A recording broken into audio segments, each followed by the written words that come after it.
Do you know human beings? Have you seen them before? You met someone today, maybe? Yeah.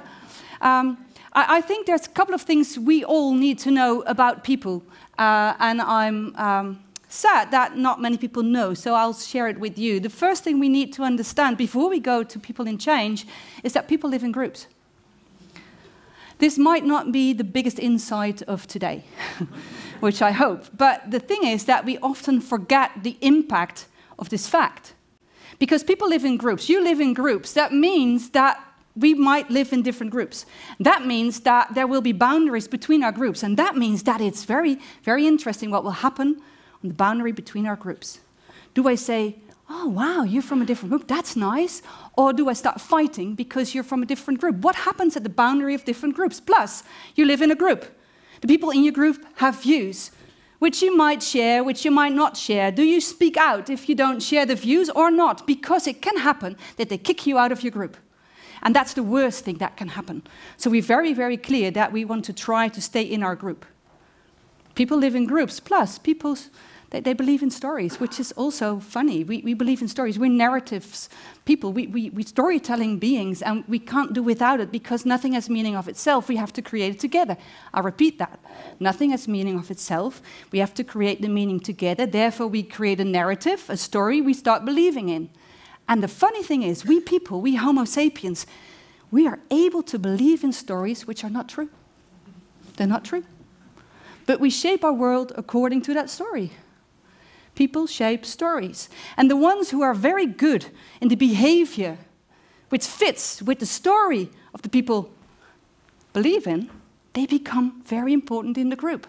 Nothing is good or bad of itself. We start create a storyline about what is good and bad, what's true and false, what's beautiful, what's ugly. That's the story we start believing. And everyone around us believes that story. People create groups. We believe in stories, plus we create power structures, because we're hierarchical beings. You know, we're all equal. But I know more people, I was here first. You know, we're both project leaders, and I say, I run 3 projects. How much do you run? And you say? 5. Yeah. It's how, you know, we know to play this game. We are hierarchical beings, and the thing is that within that storyline, some people become more powerful, and because they're more powerful, they have influence on the story. So if we want to change the story, they may say, no. People shape cultures, cultures shape people, we create hierarchies, and we are in this beautiful concept of giving and taking. We give and take. It's the loop of reciprocity we're all looked into.